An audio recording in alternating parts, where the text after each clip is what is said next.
SCP-2003 Golem périodique. Classe Euclide. Procédure de confinement spéciale. Les instances de SCP-2300 sont actuellement confinées individuellement dans des unités de confinement conçues spécialement au sein du site. Les unités de confinement ne doivent pas être constituées du même élément que celui de l'instance de SCP-2300 qu'elles contiennent et doivent être résistantes aux dommages causés par l'élément sous les trois états de la matière de l'instance contenue. Les instances radioactives doivent être placées dans des aires de confinement séparées avec un blindage approprié. Description: SCP-2300 est une désignation collective d'une série de 98 personnages humanoïdes miniatures.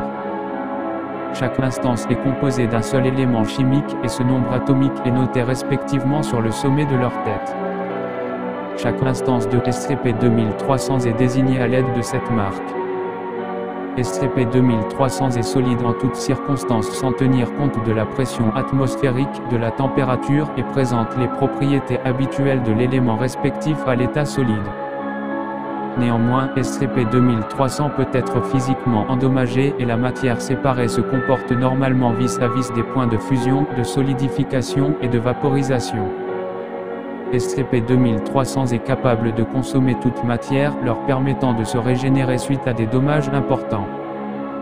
Les matériaux ne correspondant pas à l'instance seront éjectés par la bouche sous la forme d'une masse solide quelques minutes plus tard, qui sera souvent consommée par d'autres SCP-2300.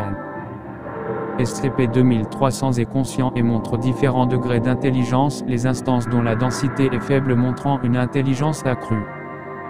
Les instances de SCP-2300 se regroupent par ligne du tableau périodique des éléments par période, bien qu'étant incapable de parler, SCP-2300 comprend la langue et l'écriture anglaise.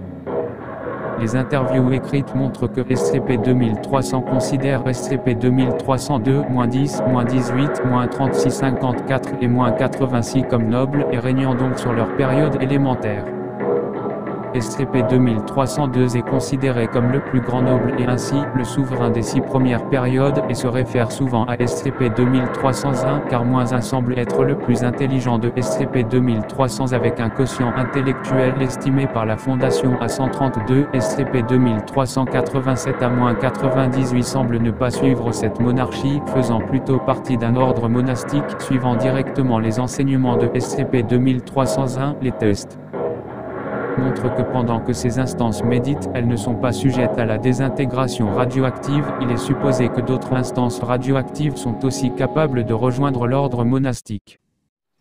SCP-2300 s'inflige souvent des dommages dans le but de créer des outils à partir de leur propre corps pour effectuer les tâches données, s'altérant parfois à un tel point que l'intégralité de leur corps devient un outil pour les autres instances, ce qui oblige les autres instances à les nourrir de force pour déclencher une régénération.